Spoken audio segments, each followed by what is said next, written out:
Onshape allows a number of parameters and properties to be varied through the use of configurations. Some of the parameters that can be varied are the definition of explode steps within an assembly.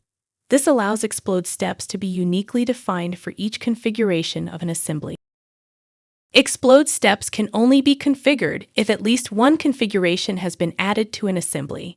The instances included within the explode step must also be included within the respective configuration. To configure an explode step, edit the step, and right-click within the parameter field to be configured. Choose Configure. The outline of the field changes to a yellow broken line to indicate it is the parameter that is being configured. The explode parameter then shows within the Configurations tab, and the value can be modified per each configuration within the table.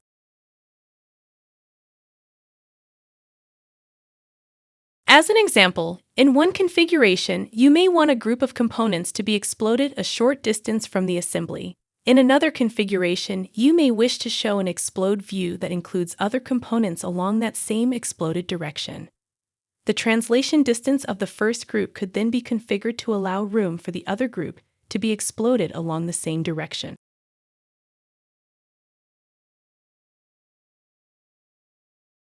If an exploded view or step includes components that are not included within a configuration, that exploded view and step will show with red text, indicating that its component selections are missing.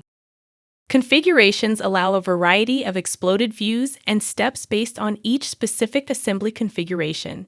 This prevents the need to create numerous excessive exploded views and allows them to better illustrate the relationship between components in each respective configuration.